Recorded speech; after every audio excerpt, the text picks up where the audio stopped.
De autoria do Espírito Emmanuel, psicografia de Chico Xavier, capítulo 78, Purifiquemo-nos.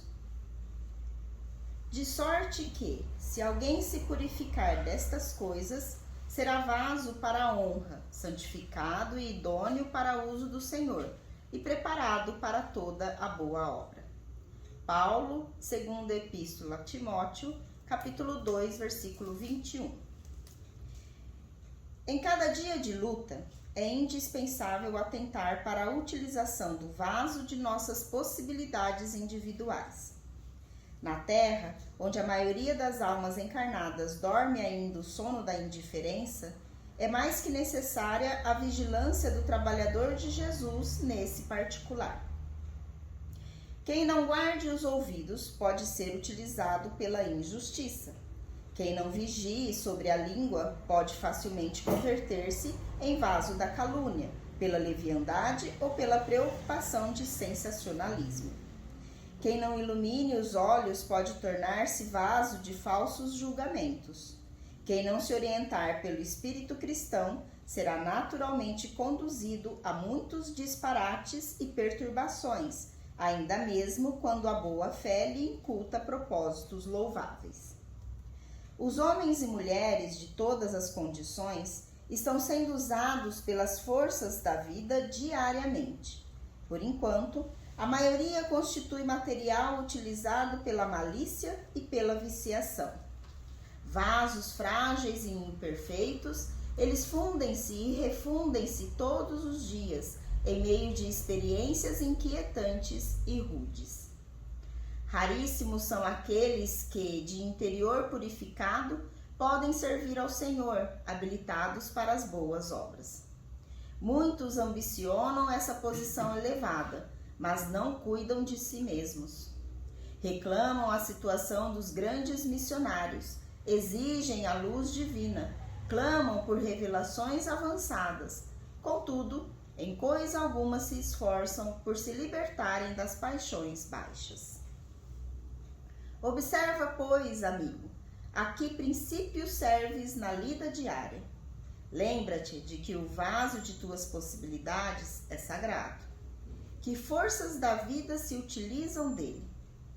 Não ouvides, acima de tudo, que precisamos da legítima purificação, a fim de que sejamos vasos para a honra e idôneos para o uso do Senhor. Emmanuel.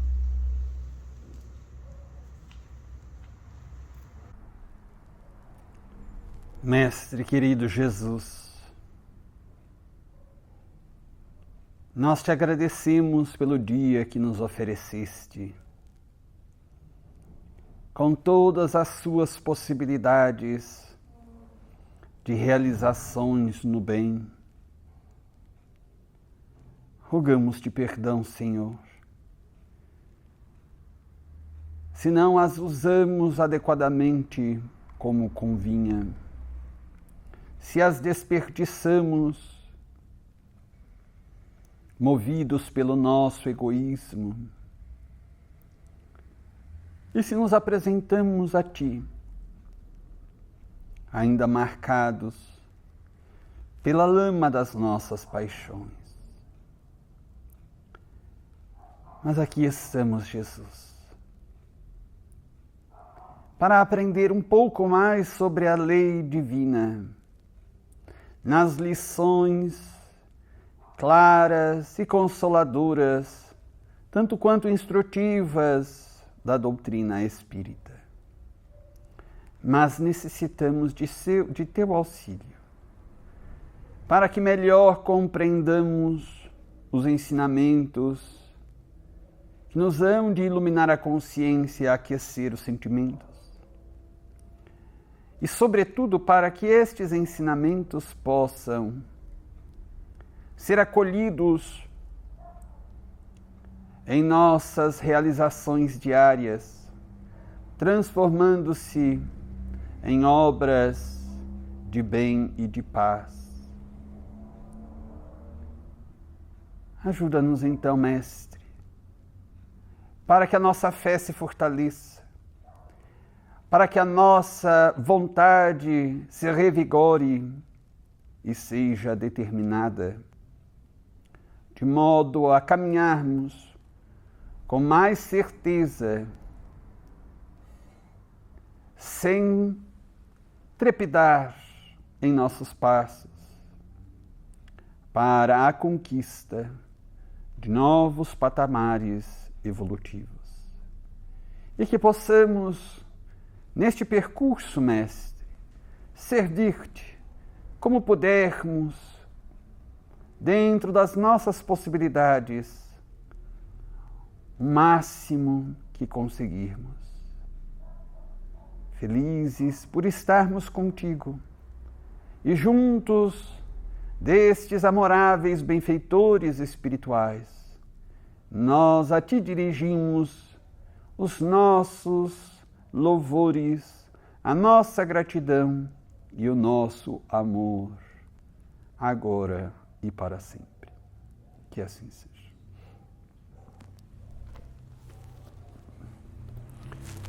Então, estamos no capítulo, outra vez, Jerônimo e sua família. Na última aula, nós vimos a parte em que ele comentava a respeito daquilo que o atormentava com relação à sua conduta como comerciante, e mencionava Jerônimo que na sua próxima reencarnação ele deveria resgatar não apenas os débitos, os prejuízos causados a si mesmo pelo suicídio, não apenas os prejuízos causados aos seus familiares pelo suicídio, mas também todos os prejuízos que causara por suas condutas como comerciante, agravadas pelo ato do suicídio, os prejuízos causados a credores, aos cofres públicos, à sociedade de uma maneira geral. E depois, ao encerrar a aula, semana passada, nós falamos sobre a ação da prece e os efeitos da prece, como ele havia aprendido a orar e como ele conseguira receber os benefícios da prece, reequilibrando-se para melhor raciocinar. Ele fez esta introdução, nós vimos esta introdução sobre o tema da prece. Hoje nós vamos ver quais foram os resultados da sua prece e alguns esclarecimentos que os benfeitores prestaram a Jerônimo sobre o recurso da prece. Na sequência, ele mencionou também a respeito das consequências de seu suicídio nos seus familiares, na esposa ou nos filhos. Ele falou a respeito da sorte imprevista dos seus filhos, que ele tanto amava, também a conduta de Zulmira, que fora sua esposa na terra, que depois de sua morte prostituíra-se e estava envilecida, porque não tinha tido a fortaleza para consagrar-se ao dever, vencendo honestamente as difíceis circunstâncias da miséria. Ele deixou a família na miséria material e não tinha oferecido, enquanto estava reencarnado, nem à esposa, nem aos filhos, os recursos espirituais, ético-morais. Esse é o grande problema da educação. Não estamos falando da instrução, que é a transmissão de informações. O problema não é de informação. Informações nós temos as mancheias. O problema é de formação de caráter, o que é muito diferente e muito mais difícil de ser realizado, exigindo um esforço muito grande. O problema é de formação de caráter, de caracteres, de características morais.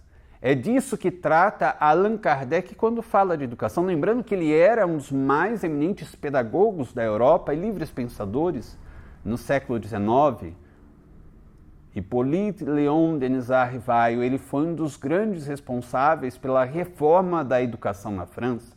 Ele manda um projeto, manda cartas, recomendações, junto de outros também grandes expoentes da educação na França, para que a população pobre também tivesse acesso a uma educação de qualidade. Mas na codificação espírita ele fala sobre a educação neste caráter profundo, com o sentido de formação de caracteres morais no indivíduo, não apenas transmissão de informações. A grande falha de Jerônimo na educação dos filhos e também no trato com a sua esposa foi não oferecer a educação pelo próprio exemplo. Claro, poderia oferecer também explicações, poderia oferecer livros que bem orientassem a educação moral dos filhos e da esposa, mas além das conversações saudáveis, explicativas, elucidativas sobre os valores morais, o exemplo. Isso seria fundamental na sua atividade como um chefe de família. O que ele foi quase todo o tempo, na sua última reencarnação, foi um provedor de recursos materiais. Meramente um provedor de recursos materiais. Então, falhando nesta tarefa, quando cometeu o ato do suicídio, deixou seus familiares desprovidos de recursos que lhes possibilitassem enfrentar os desafios da vida. E não falamos de recursos materiais, falamos de recursos morais, valores morais, recursos morais. De modo que ele diz que, com todos estes tormentos acumulados na sua mente, chegando mesmo a um processo de demência e loucura, a ponto de ele se ter um comportamento praticamente selvagem, segundo ele próprio aqui afirma, pior do que feras nas savanas africanas. Ele diz que foi com o uso da prece, mas a prece usada de maneira correta. Nós já mencionamos o capítulo Pedi e obtereis da obra terceira da codificação espírita, o Evangelho segundo o Espiritismo. Neste capítulo inteiro, Allan Kardec realiza um estudo sobre a prece, a eficácia da prece, os mecanismos da prece. E destaca que não é pelo indivíduo orar muito, isto é, repetir constantemente orações longas, que ele obterá resultados positivos da prece. Ele pode orar o dia inteiro e orações longas, mas se a prece não estiver correta, os efeitos são muito pequenos ou às vezes inexistentes. Preces mecânicas não surtem efeitos. A prece é uma ação da mente a movimentar forças, fluidos, energias. Nós verificaremos que até mesmo para que a nossa prece alcance o seu destino, é necessário que nós tenhamos uma certa, ou ainda, se conseguirmos, uma boa concentração na prece que estamos a realizar. Porque a concentração, o pensamento aliado à vontade firme, um pensamento concentrado, aliado a uma vontade firme, bem dirigida, vão gerar o impulso para a força, a energia, o fluido.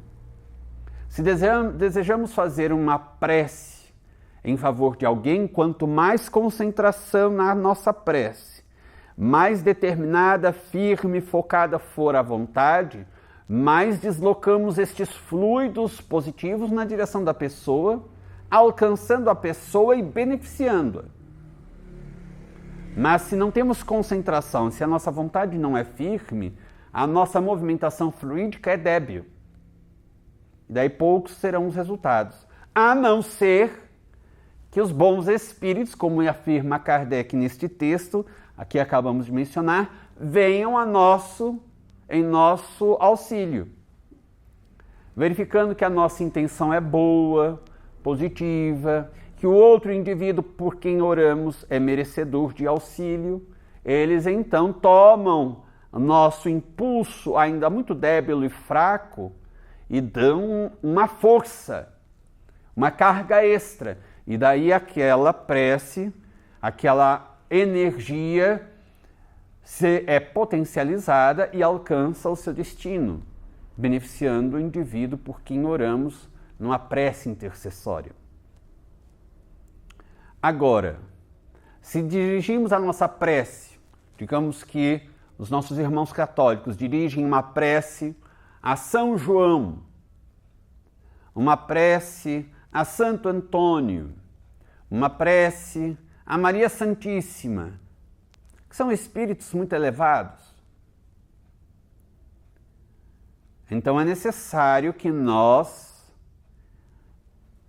depositemos muita confiança na nossa prece, uma vontade firme, uma excelente concentração naquilo que estamos a realizar, ou seja, na nossa prece, para que a nossa força psíquica seja capaz de deslocar uma onda mental, avarar as dimensões e alcançar o seu destino. Como a nossa concentração normalmente é muito ruim para as coisas superiores, muito boa para os pensamentos ainda inferiores, mas muito ruim em relação às coisas superiores. Como a nossa vontade é muito volúvel, muito fraca também, normalmente as nossas preces são também muito fracas. Não tem força suficiente para realizar um deslocamento de ondas mentais, de fluido universal. E por isso é que nós necessitamos de auxílio dos benfeitores espirituais. O que diz aqui Jerônimo e explica no decorrer deste texto, deste capítulo, é que ele foi aprendendo a realizar preces, entendendo o que significa uma prece. Mera repetição de palavras não tem grande efeito como prece. Ele diz: a prece, porém, continuada, não esperemos que, porque eu fiz uma prece de 3 segundos, Deus vai me conceder 1000 coisas. Normalmente são preces caprichosas, ou seja, apenas pedindo coisas que atendam aos nossos caprichos. Se realmente refletimos sobre aquilo que pedimos, porque Jesus nos esclareceu que deveríamos tomar cuidado com aquilo que pedíamos. A nossa vontade está a buscar o quê? Quais são os nossos interesses? O que queremos para nós verdadeiramente? Coisas que vão nos prejudicar? Queremos nosso progresso espiritual? Então Jesus nos pediu que tomássemos cuidado com aquilo que pedíamos. Devemos refletir primeiro sobre o que necessitamos, o que queremos de verdade para nós alma, não para nós quando confundimos a alma com o corpo físico, para nós alma, seres imortais. A prece deve ser continuada. Ora, se estamos tão interessados num determinado objetivo, pedir em 1 minuto apenas demonstra que o nosso interesse não é tão vívido assim, tão intenso, tão real. Nosso interesse é de momento. Se estamos interessados em alguma coisa aqui na Terra, corremos atrás daquilo que desejamos, insistimos, perseveramos. Por que não perseverar também no pedido, na prece? A prece continuada não é um pedido desesperado, mas é um pedido que se repete, é consistente. O indivíduo sabe o que ele quer e ele vai pedindo. Ele pede, ele repete. Ele vai criando um campo energético de pedido. Na medida que ele repete o mesmo pedido, aquele campo mental dele se expande mais e mais. Ele vai alimentando este campo mental e esta onda vibratória.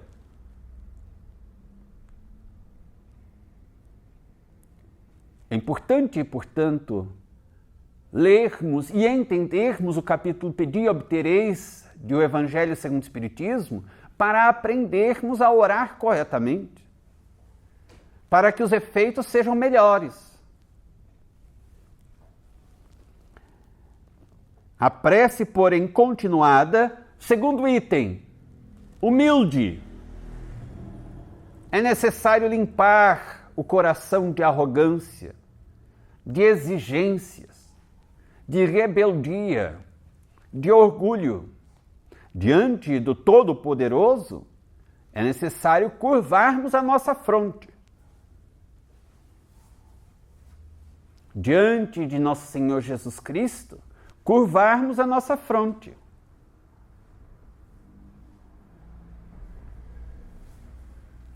Quando, num estado de emancipação da alma, Chico Xavier, ao lado do seu irmão que já tinha desencarnado, acompanha um evento no mundo espiritual que era a chegada nas proximidades da crosta da Terra de São Luís Gonzaga, uma entidade, um espírito iluminadíssimo.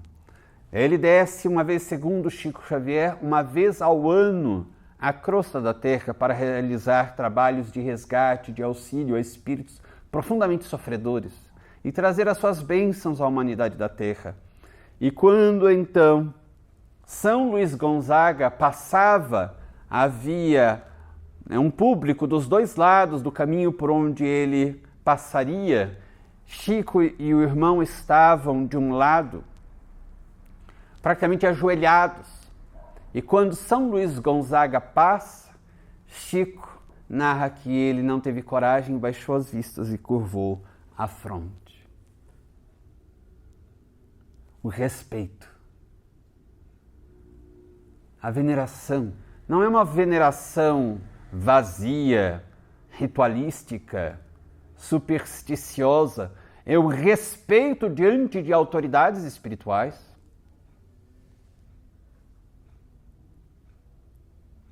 Isso nós demonstramos pela nossa postura.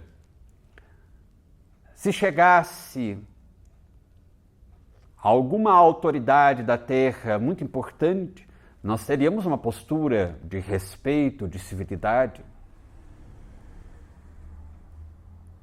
Se vamos a uma audiência diante de um juiz, de um tribunal, nós temos uma postura adequada de respeito.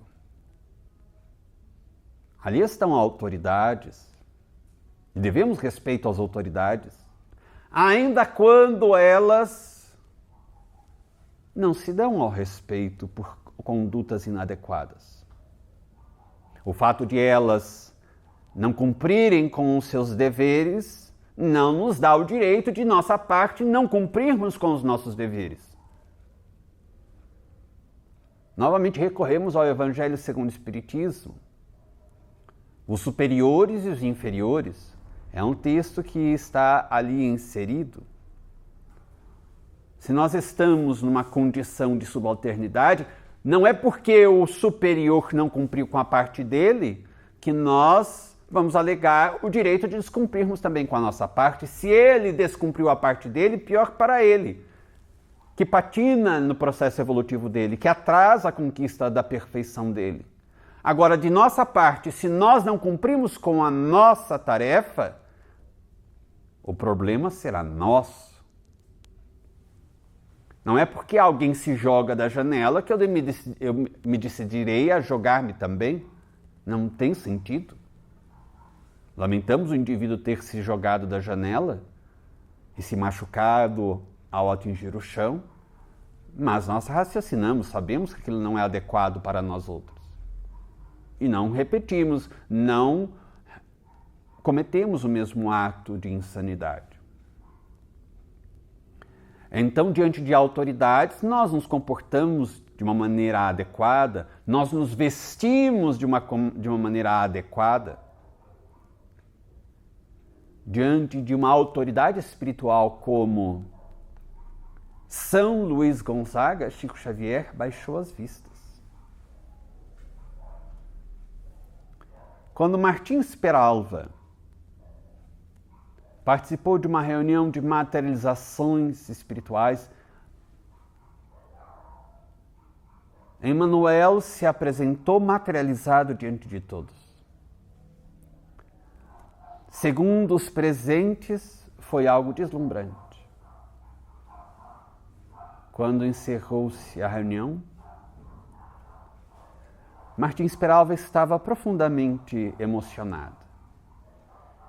E um dos amigos perguntou: e o que você achou? Ele falou: não vi nada. Como não viu nada?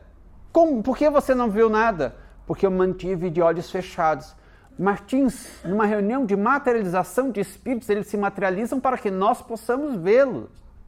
Por que você se manteve de olhos fechados? Porque eu tenho profundo respeito.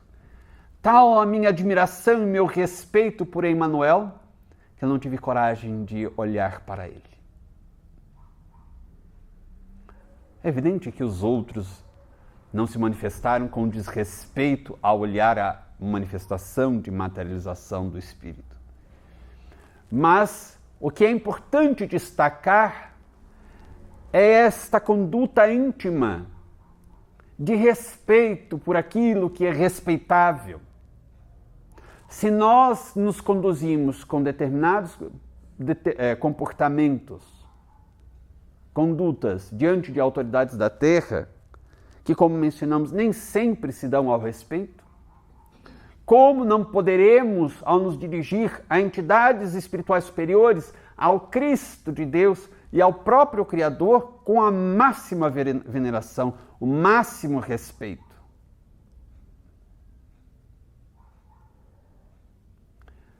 De modo que nós devemos aprender a orar com essa consciência, humildade. Diante do Todo-Poderoso, Ele conhece-nos profundamente. Não adianta escamotearmos quaisquer pensamentos, condutas e sentimentos. Ele nos conhece. Diante de Jesus Cristo, Ele conhece todas as ovelhas do seu rebanho da terra. Diante de espíritos superiores, eles leem os nossos pensamentos e percebem os nossos sentimentos mais íntimos. Conhecem o nosso guia espiritual, conhecem o nosso histórico reencarnatório. Então, nós precisamos de humildade na nossa prece. Humildade. A prece continuada, humilde, tal como o bom conselheiro recomendava, corrigiu a anomalia deste desespero, desta loucura, desta selvageria em que ele estava a viver. E pouco a pouco recobrei a lucidez do senso. Aí está a terapia pela prece. pessoas que estão muito aturdidas, atormentadas, enlouquecidas, revoltadas, terapia da prece, mas que seja feita de maneira correta. Recobrei a lucidez do senso, parecendo-me, ao depois de serenado o ânimo, que estivera durante séculos mergulhado nas trevas inferiores da irresponsabilidade. Ainda assim, a situação de meus filhos, que a vez de recordar, levava-me a sofrimentos inconsoláveis. E prossegue aqui o texto. Ao vigor das evocações, Jerônimo reanimava-se. Nosso grupo quedara-se muito atento, vibrando homogeneamente com o emocionado narrador. E tais foram as tintas vivas e sugestivas com que soube esboçar os acontecimentos que lhe diziam respeito, tais as expressões ardentes emitidas pelas vibrações com que traduzia as sutilezas da memória, que julgamos rever com ele os episódios narrados. E será como se também os houvera assistido, que os transmitiremos ao leitor. Aqui devemos destacar esta menção de Camilo, o autor do livro, informando-nos que, na medida que Jerônimo narrava aqueles acontecimentos, tal era a sua expressão verbal, não mais apenas verbal, mas também e sobretudo a sua concentração mental na narrativa, que aquelas palavras e aquelas ideias movimentadas por Jerônimo formavam quadros fluídicos. Nós recordamos assim do capítulo dos fluidos na obra quinta da Codificação Espírita, a Gênese, em que Kardec fala desta manipulação dos fluidos espirituais. E fala-nos a respeito da fotografia do pensamento. O perispírito é profundamente plástico, tem a propriedade da plasticidade. E ele serve como uma verdadeira tela. Tudo o que o espírito sentir e pensar reflete-se no próprio perispírito. Além do mais, André Luiz nos fala das formas pensamentos. Quando nós temos um pensamento, uma ideia qualquer, esta chispa, digamos assim, da ideia aglutina em torno de si o fluido vital, alterando-lhe as características originais, neutras, e imprimindo neste fluido vital as características da ideia, do pensamento. Então aquele fluido aglutina-se em torno daquela ideia e toma a forma da ideia, formas pensamento. Formas geradas a partir do pensamento, da ideação, o ato de ter ideias do indivíduo. Então, as nossas formas pensamentos ficam nos ambientes em que estamos, pelos quais passamos. Numa casa onde a pessoa esteja a ter bons pensamentos, formas pensamentos muito agradáveis, saudáveis, com coloridos, com cheiros, com vibrações, sons, muito interessantes e agradáveis. Pensamentos ruins, negativos, perturbadores, formas pensamento perturbadoras. Quanto mais o indivíduo tem pensamentos perturbadores, mais a casa torna-se empesteada por essas formas pensamento, intoxicada, ou intoxicado o ambiente psíquico da casa. O indivíduo vai para o trabalho, mas as formas pensamento permanecem ali como criação, intoxicando o ambiente. se são bons pensamentos, permanecem ali, gerando uma psicosfera agradável. Qualquer pessoa que entre naquele ambiente sentir-se-á bem, leve, absorverá fluidos positivos. Toda aquela ideação de Jerônimo, fortalecida pela sua verbalização, gerou formas, pensamento, imagens, fotografias do pensamento, como um filme. Mas um filme que poderíamos dizer 3D, 4D ou até outros elementos mais que nem mesmo conhecemos na Terra.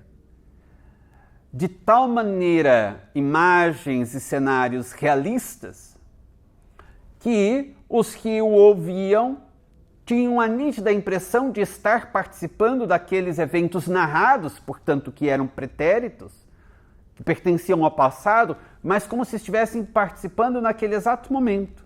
Nós já vimos este mesmo fenômeno quando este grupo estava a visitar as dependências das torres. Embora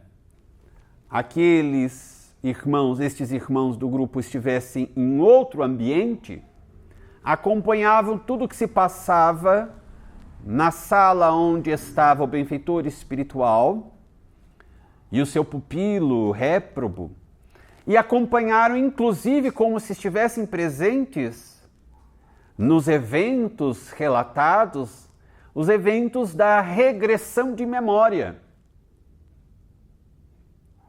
que foi realizada com aquele interno das torres. Então eles acompanharam como se estivessem junto no mesmo ambiente todas as cenas daquele momento presente, como também tiveram a mesma sensação e impressão de estarem participando dos eventos que pertenciam ao passado, à infância, à adolescência daquele interno das torres. É o mesmo fenômeno que aqui está acontecendo. Um outro texto que nós devemos destacar é de André Luiz, no livro Mecanismos da Mediunidade, quando ele coloca um título, um tópico e explica-o. Lei do campo mental.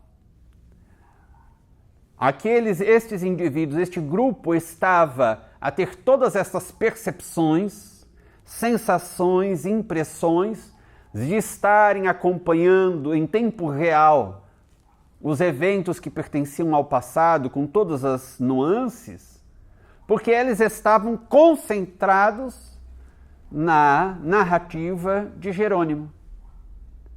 A lei do campo mental, segundo André Luiz, diz que cada indivíduo só assimilará as forças, as vibrações, às quais se afeiçoe. É necessário, portanto, estabelecermos um vínculo psíquico.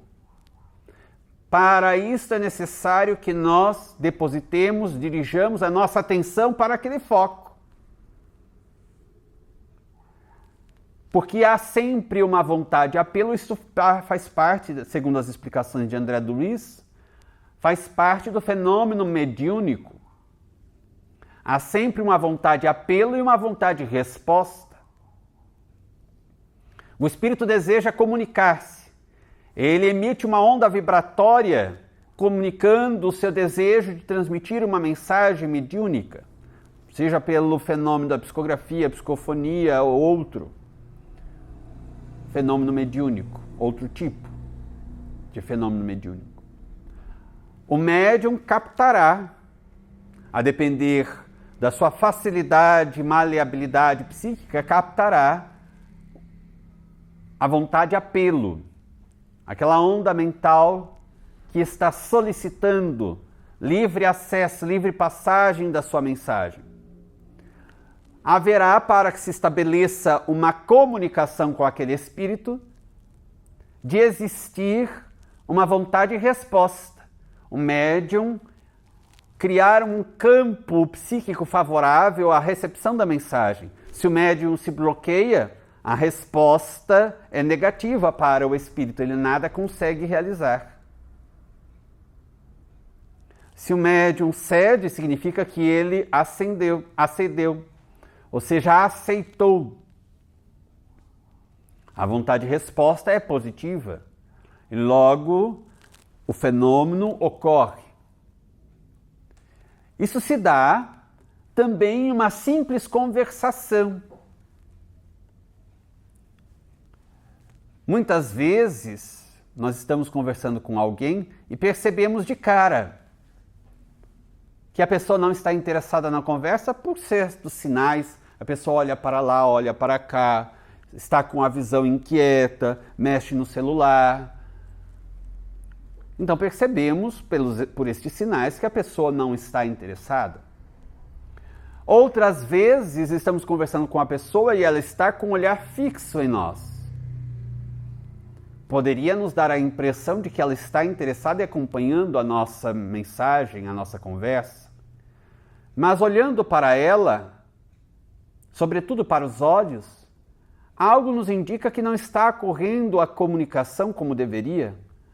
Algo nos indica que a pessoa está com a mente em outra estação, sintonizada com outra frequência, com outro assunto, com outro interesse. Mas a pessoa está com uma cara tranquila olhando para nós. Como captamos isso? Por causa dessa troca energética. A comunicação, em primeiro lugar, é sempre energética. Tanto assim que os espíritos um pouco mais adiantados realizam-na dispensando a linguagem articulada, verbalizada, sonora, apenas com a transmissão do pensamento.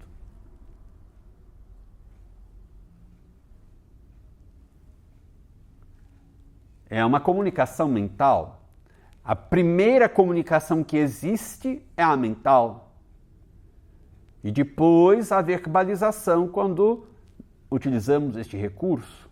No nosso caso, ainda precisamos quase sempre utilizar a verbalização ou a escrita, enfim, outras formas de comunicação, mas normalmente numa conversa, a verbalização, a comunicação sonora. Mas detectamos muitas vezes se a pessoa está ou não nos acompanhando.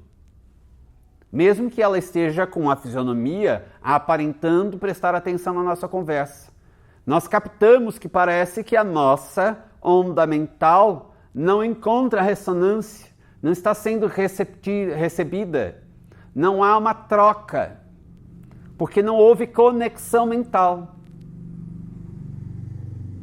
Então o fenômeno aqui foi possível porque Jerônimo exteriorizava ondas mentais, e aqueles espíritos estavam fixados em Jerônimo, atentos, estabeleceram uma conexão mental psíquica. No passe, o fenômeno se repete.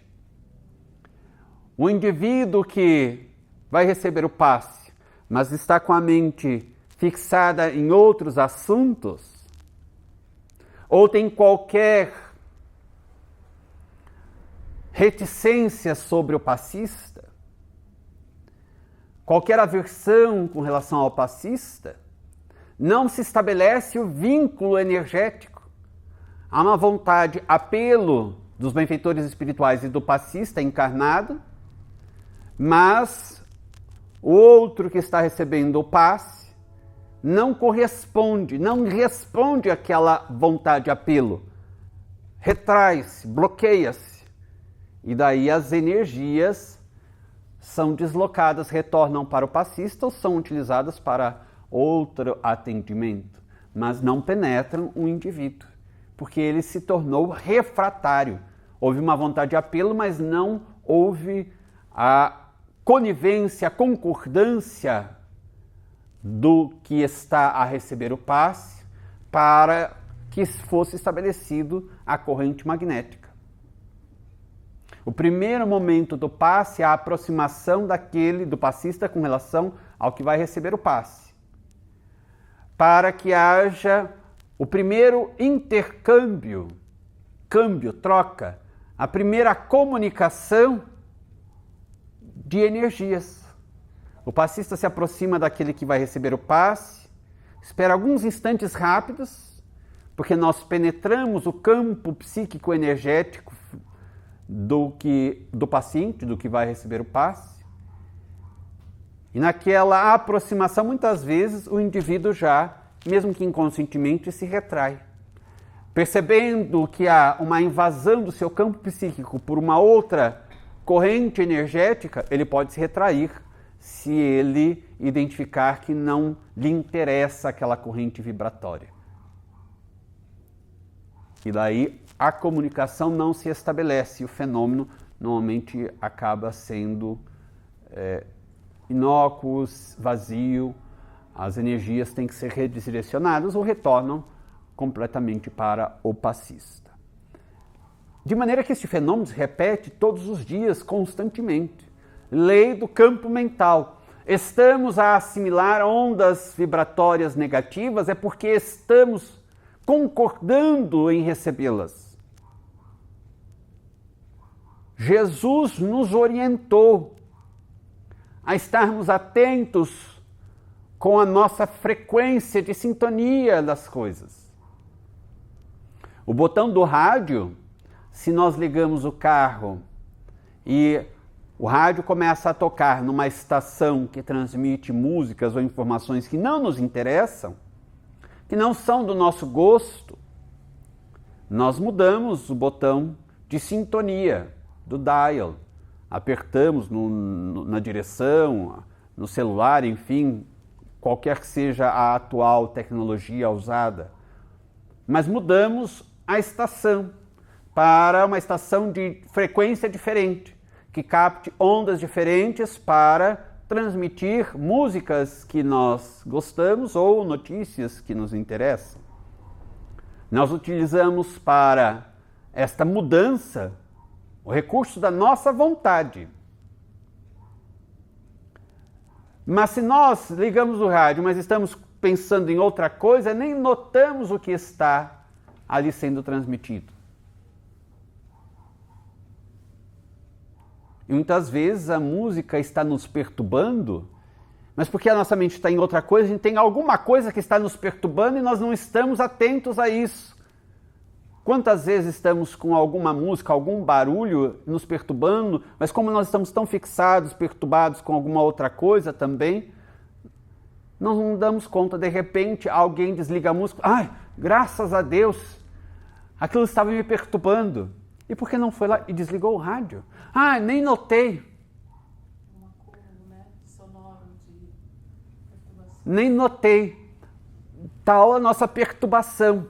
Nós estávamos conectados com alguma coisa que nos perturbava e não estávamos notando. Quando alguém vem e desconecta, a gente se dá conta que aquilo estava nos perturbando.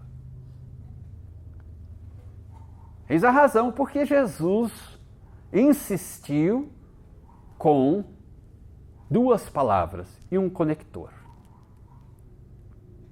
Vigiai e orai.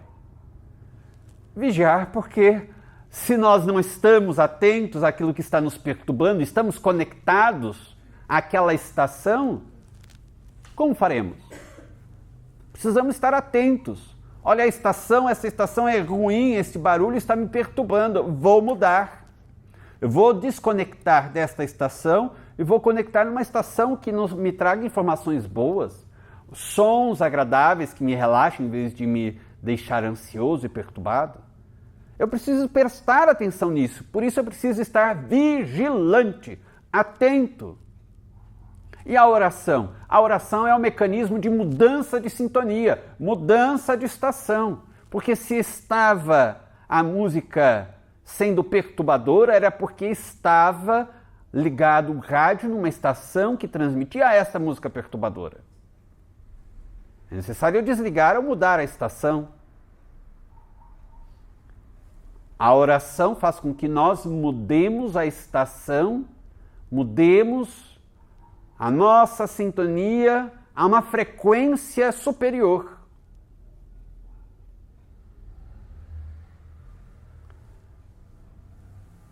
concluímos que nós poderíamos todos os dias melhorar o nosso dia. Diariamente poderíamos ter dias melhores, um dia melhor. O recurso é simples e é gratuito.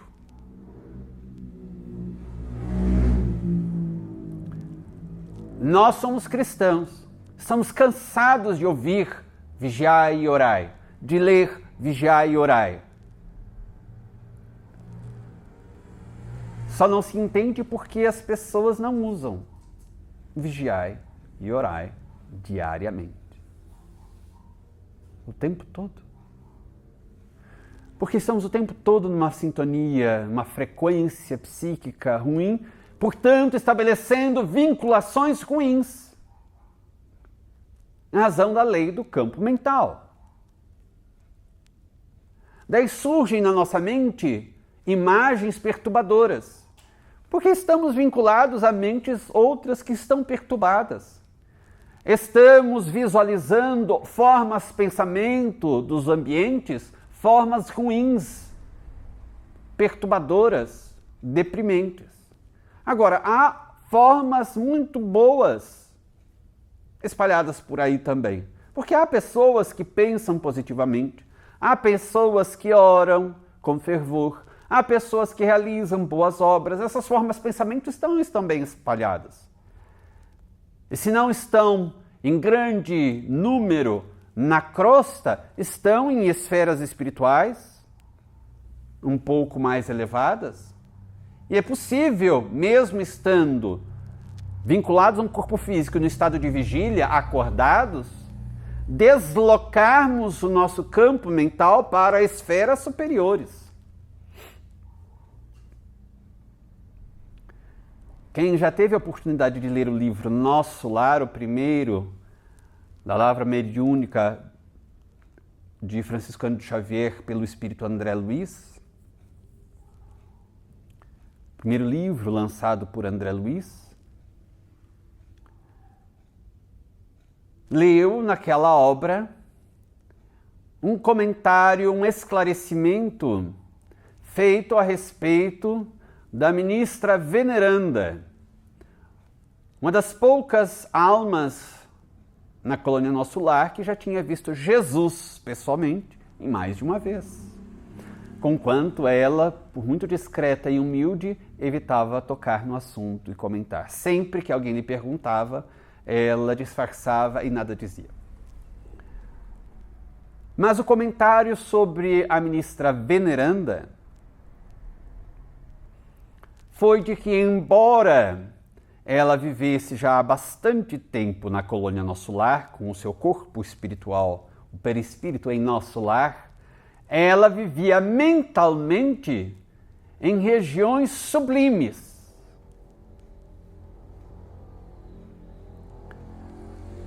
Na nossa forma, muitas vezes, muito concreta de raciocinarmos, na nossa dificuldade de concebermos as questões espirituais, talvez seja difícil entendermos isto. Mas a verdade é que ela, por esta razão de ser um espírito evoluidíssimo, já tinha a faculdade que chamamos de ubiquidade.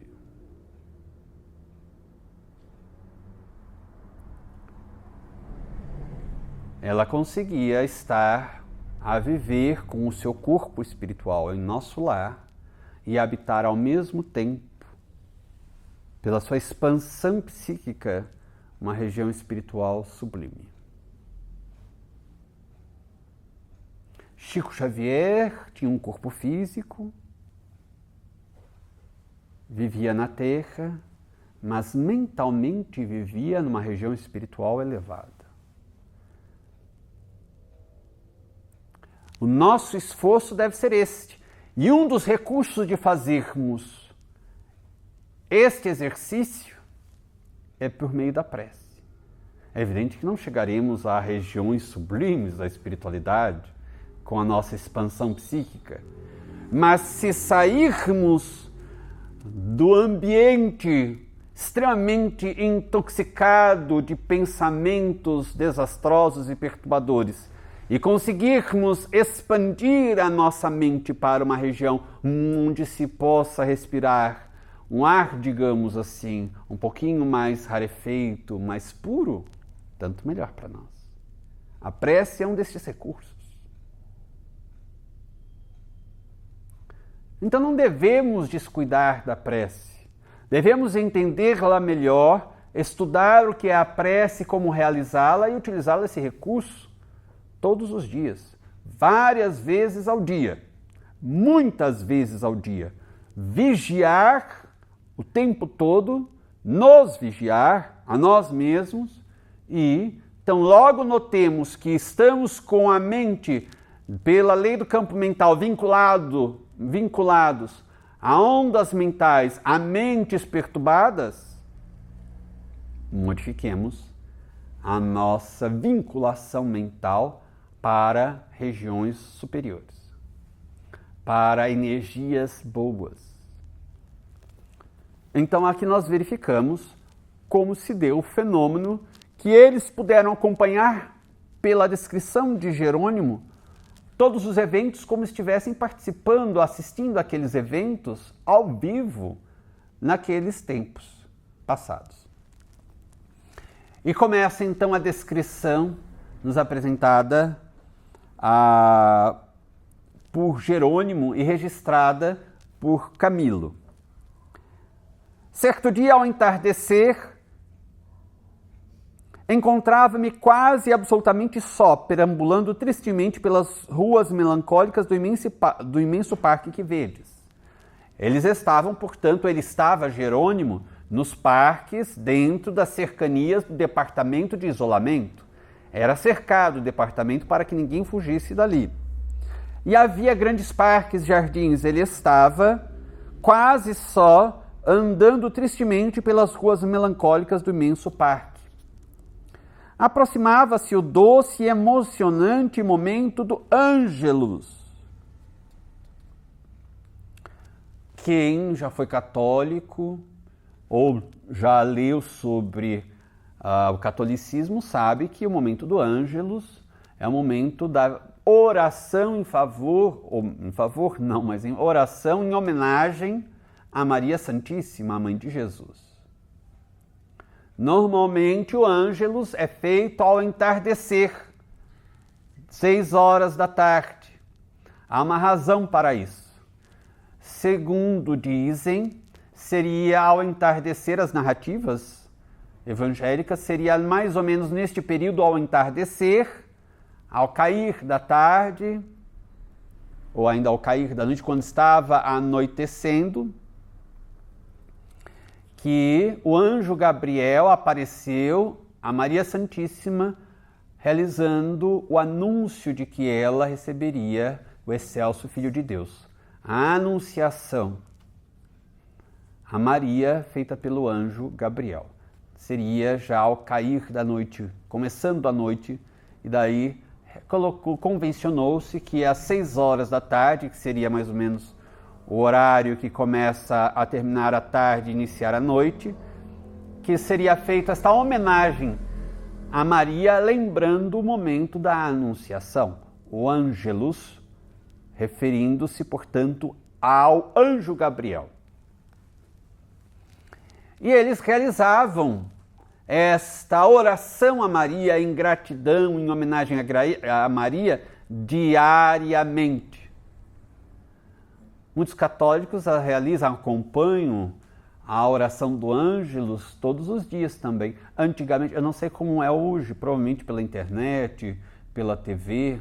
Antigamente, principalmente na zona rural, nas cidades, onde quando não tinha ainda os televisores, o momento do Ângelus era transmitido pelos rádios. Então as pessoas ligavam um radinho, onde toda a família estivesse reunida na cozinha, enfim, um radinho de pilha, sintonizava em determinada estação, chegava no momento do Ângelus, era orada a Ave Maria.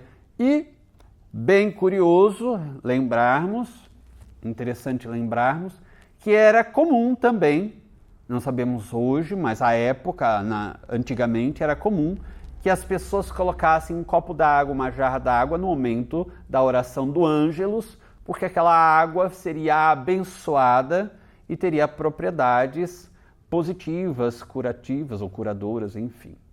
Seria uma água benzida, digamos assim.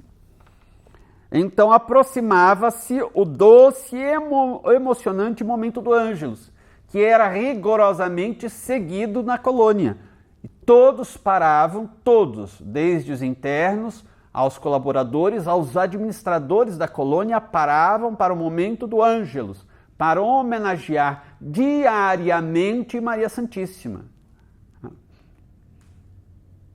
Quantas vezes por semana nós paramos para homenagear a Deus, para elevar a nossa gratidão a Jesus, para um bom pensamento ao nosso guia espiritual, o anjo da guarda, como preferirem. Quando lembramos de agradecer, de louvar, pois se os espíritos iluminados, administradores da colônia, que eram espíritos nimbados de luz, paravam tudo e rigorosamente seguiam não uma tradição vazia, mas algo profundamente devocional, com profunda unção. A gente deveria procurar imitar um pouco aquilo que já nos é possível imitar estes espíritos excelsos.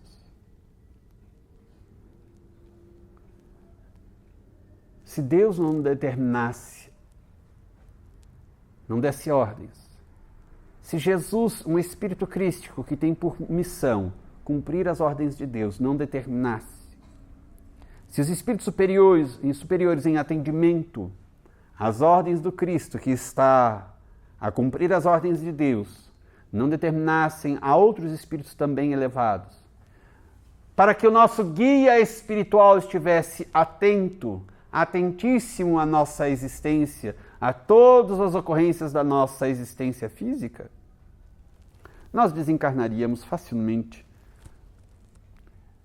Talvez nos primeiros dias da reencarnação, ou talvez no útero materno. São tantas dificuldades que enfrentamos no mundo, e a maioria delas são simplesmente dissolvidas e resolvidas sem que nem mesmo tenhamos condição de imaginar quais eram essas dificuldades. Tão simplesmente porque esses benfeitores espirituais, todos na hierarquia dos espíritos até chegar a Deus, o Criador, todos eles se movimentaram para que nós passássemos apenas pelas experiências difíceis, mas necessárias, que já temos condições de enfrentar e sair delas vitoriosos para o nosso crescimento espiritual. Todas as outras adversidades são desviadas do nosso caminho, resolvidas sem que nós nem mesmo tenhamos delas noção. Então vale a pena todos os dias, várias vezes ao dia, pararmos alguns instantes e agradecermos a Deus.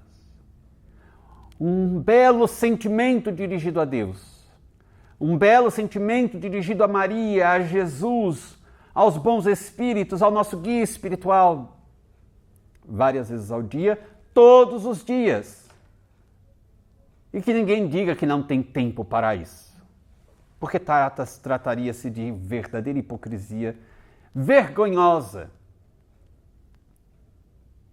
porque nós temos tempo suficiente para muitas realizações edificantes, apenas que desperdiçamos com tolices, idiotices, coisas fúteis, coisas perversas e assim por diante.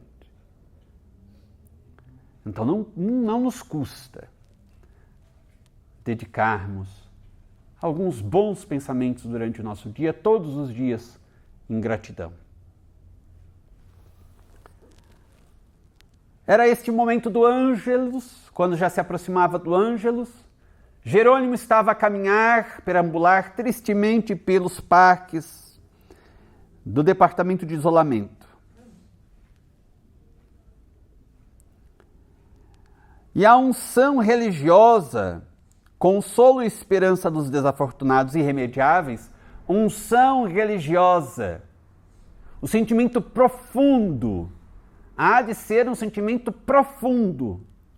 Aquela unção das pessoas naquele ambiente gerava ondas vibratórias, consoladoras, tranquilizadoras, que beneficiavam a todos, inclusive Jerônimo. Sutilmente infiltrou-se pelos escaninhos de meu ser, reportando-me o pensamento ao seio maternal de Maria, num ambiente em que as pessoas vibravam positivamente com unção, com um sentimento profundo de espiritualidade e religiosidade. Com esta gratidão, ele foi levado por aquela onda vibratória conjunta coletiva, sentiu-se tocado intimamente e também irrompeu nele um sentimento que juntou-se aos sentimentos dos outros.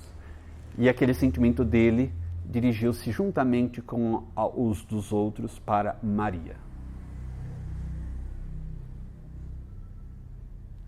A vinculação dos sentimentos afins, potencializando aquela onda vibratória e alcançando uma força e uma distância muito maior, alcançando o seu objetivo. Mas ele inicialmente estava triste, mas num ambiente em que as pessoas estavam com um sentimento profundo, aquela unção religiosa, ele foi envolvido e aquelas energias o penetraram. Recurso terapêutico. Se estamos num ambiente tóxico, de vibrações tóxicas, precisamos nos desencharcar delas e receber energias positivas. Esse é o mecanismo do passe. Alijar do indivíduo as energias tóxicas gastas, os fluidos já tóxicos e doar fluidos positivos, saudáveis. Quando perguntam aos espíritas se o espiritismo os proíbe de fazer isto ou aquilo, ou de frequentar este ou aquele outro ambiente, a resposta é não. O espiritismo não proíbe nada. Mas com este conhecimento que estamos adquirindo em nossos encontros, já dá para perceber ou percebermos que, embora o espiritismo nada proíba, pelo raciocínio lógico nosso, a partir deste conhecimento, concluímos que não é favorável, saudável para a gente estarmos em determinados ambientes, com certas companhias. Claro que nós não iremos abandonar os que sofrem sem auxílio. Jesus ajudava a todos. Ajudou a meretrizes, a ladrões, a criminosos cruéis, a mentirosos, a isto, a publicanos, a todos. Mas ele não se detinha nos meios de perturbação. Ele poderia ir ao local onde estava a perturbação, auxiliava e retirava-se. E periodicamente ia a lugares para se isolar por um breve momento para absorver mais detidamente ou mais intensamente o pensamento de Deus com maior clareza, as ondas vibratórias de Deus, as energias divinas puras, reabastecer-se. Então, quem já tem discernimento com este conhecimento espírita, pode ir aos lugares onde mentes que estão vibrando em interesses mesquinhos, perturbadores, muito mundanos, para ali auxiliar, mas não se detém no ambiente. Vai para uma tarefa específica e depois retira-se. Porque se o indivíduo vai para permanecer naquele ambiente, é porque ele está interessado naquelas vibrações, naqueles comportamentos. Há afinidades. Daí a lei do campo mental novamente vigora. O indivíduo vincula-se psiquicamente, energeticamente e estabelecendo estes vínculos, segundo André Luiz, neste tópico do livro Mecanismos da Mediunidade, ele não apenas doa de si, e os outros assimilarão, como ele absorverá as energias e as ideias, as ondas mentais. E ele se abastecerá dessas energias. Evidentemente, estará intoxicado, carregará consigo estas toxinas. Aqui não mencionamos nem mesmo, poderíamos adir às companhias espirituais, que nesses ambientes são atraídas também, não estamos falando apenas de encarnados, mas de desencarnados. E já que nos vinculamos e estabelecemos estas correntes psíquicas mentais, estabelecemos estas correntes com encarnados e desencarnados. Kardec diz: toda pessoa, ela carrega, leva consigo ou caminha com um grupo de espíritos que possui afinidades conosco. Ele menciona que numa reunião espírita qualquer, cada um que vem à reunião espírita, mediúnica ou não, traz consigo outros espíritos. Além dele, que é um espírito encarnado, outros espíritos que estão vinculados mentalmente com ele por afinidades. Então, definitivamente, o Espiritismo não nos proíbe nada, mas o conhecimento nos leva à lógica, é uma fé raciocinada. Então, raciocinando bem, nós começamos a fazer opções de vida melhores, mais acertadas, usando a inteligência.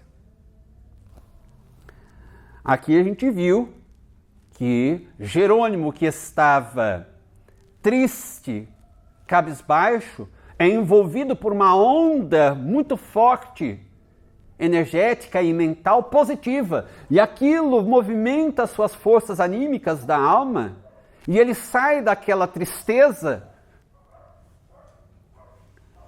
e sente-se bem, e aquilo estimula a produção também de um pensamento seu, de um sentimento, a liberação de um sentimento seu, de unção também, de gratidão a Maria. Aquele impulso vibratório e mental que ele sofreu pela onda conjunta ambiente movimentou as suas forças espirituais, anímicas da alma, profundas, e ele, então, aquilo eclodiu, fez com que surgisse e rompesse nele um pensamento e um sentimento também de gratidão a Maria, um sentimento e um pensamento nobre, ou nobres.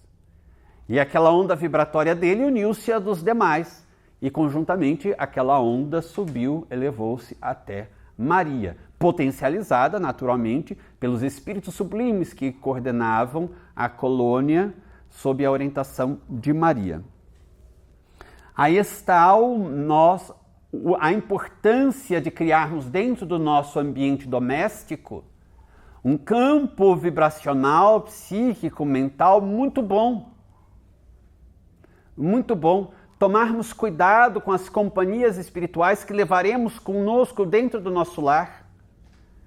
Nos desencharcarmos, evitarmos nos encharcar com energias problemáticas ou atrairmos companhias espirituais e as levemos para dentro do lar, porque daí nós desarticularemos nosso lar.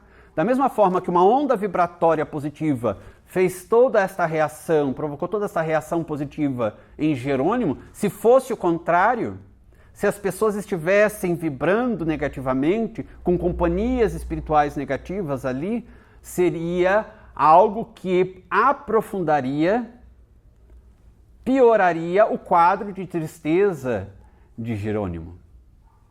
Então devemos defender também o ambiente doméstico nosso. Devemos defendê-lo. tomar cuidado dentro do nosso lar com os nossos pensamentos, as nossas ações e também cuidar do nosso comportamento fora, para que nós não sejamos elementos a levar perturbações para dentro de casa. Começamos a perceber que com o conhecimento da doutrina espírita, a nossa responsabilidade vai se dilatando. Quanto mais nós recebemos de conhecimento e entendemos este conhecimento, maior a responsabilidade que surge para nós pela consciência que estará mais desperta. A nossa consciência mais desperta irá nos indicar com maior facilidade se estamos agindo corretamente ou não. Mãe boníssima dos pecadores e aflitos, Mãe Santíssima, não ignorais que o momento da saudação a Maria é fielmente respeitado pelos seus legionários, os da Legião de Maria, né? Homenageado com sinceras demonstrações de gratidão nesta colônia, a qual se edificou, cresceu e produziu excelentes frutos de amor e caridade, para servir-me das expressões que ouço dos meus bondosos instrutores, à sombra augusta da sua proteção. E ele continua a descrever o que se passou com ele. Sentei-me na relva, disposto a recolher-me também, a recolher-se à oração, em gratidão a Maria. Com o coração palpitante de fé, aguardei o solene momento da oração, o qual foi logo anunciado pelas dulçorosas melodias que do templo se ampliam para os recantos mais distantes desta habitação. Ecos das vibrações dos varões diretores maiores da colônia, em comunhão com os planos superiores, ainda me servindo das expressões dos mentores desta casa. É interessante notarmos que a organização das colônias espirituais tem certas semelhanças, pelo menos as próximas à crosta. Em nosso lar temos os vários ministérios, mas um ministério central que é o Ministério da União Divina. E dos ministérios, sobretudo deste ministério central, surgem as principais coordenadas para a colônia, diretrizes para a colônia, e também o momento da oração parte a vibração maior deste local, onde estão as eminências, digamos assim, as autoridades maiores da colônia Nosso Lar. Da mesma forma, do grande templo, onde estão as autoridades maiores da colônia correcional Maria de Nazaré, surgem os impulsos mais vigorosos e que são em formas de sonoras até, dulçorosas melodias que do templo se ampliam para os recantos. São as ondas mentais psíquicas destas autoridades do grande templo da colônia que irradiam os seus pensamentos e que são extravasados e manifestados em melodias dulçorosas. E ele diz, a gente vai encerrar nesta parte, orei desta vez como nunca, jamais havia orado. Supliquei à amorosa Mãe de nosso Redentor assistência e misericórdia para meus filhos. Ponto interessante, importante para destacarmos. No momento em que ele melhor orou, ele pediu por outras pessoas e não por ele próprio. É claro que, pedindo por essas pessoas, o bem que pudesse resultar para estas pessoas lhe faria bem. Aliviaria talvez um pouco do seu remorso. Ele amava aquelas pessoas. É verdade isso. Mas de qualquer forma, no estado em que ele encontrava-se ainda, ele poderia pedir um alívio maior para si mesmo. Ele podia pedir alívio para a sua culpa, para o seu remorso. Ele poderia pedir uma reencarnação muito em breve. Ele ainda talvez não tivesse condições de realizar uma expansão de altruísmo maior. Orar por toda a humanidade, orar por todos os outros suicidas, orar por aqueles que estavam a pensar em suicídio na Terra. Mas aí já está um exercício. Ele orou por outras pessoas. que intercedesse junto a Jesus Nosso Senhor no sentido de beneficiar as infelizes crianças por mim abandonadas aos inclementes arremessos da adversidade. Nomeei na prece Margaridinha, minha pobre caçula, atirada à lama das sarjetas pela orfandade em que se vira com o meu suicídio. Lembrei Albino atirado a um cárcere no vertor dos anos, porque um pai não tivera, ou seja, ele, digno bastante para lhe prover caminhos e orientações honrosas, pois que eu, que for o pai, que perante Deus e a sociedade me comprometera à nobre missão da paternidade, desonrara-me e desonrara-o com os maus exemplos deixados como única e pervertida herança. Bradei por sua maternal intervenção em torno da angustiosa situação de ambos, ainda que meus próprios sofrimentos se dilatassem por indeterminado tempo. Oferecia-lhe como penhor do meu reconhecimento por qualquer benefício que lhes concedesse sua terna compassividade de mãe, a renúncia a eles próprios, pois bem reconhecia eu não merecer a sacrossanta missão da paternidade. Afastar-me-ia para sempre, se tanto fosse necessário, mas que Margaridinha, sob seu maternal amparo, fosse afastada do cais da ribeira, e Albino não levasse o desespero até a arrojar-se ao suicídio, antes se resignasse ao cárcere, ao exílio, onde mais tarde poderia reabilitar-se, quem o saberia. Aí está a demonstração de humildade, de sacrifício, de renúncia, que eu não mais os visse se fosse necessário, que eu nunca mais pudesse ter contato com eles, que eu não fosse mais o pai deles, nunca mais, mas que eles pudessem ser auxiliados. Renúncia, sacrifício, humildade. Então encerramos por aqui hoje.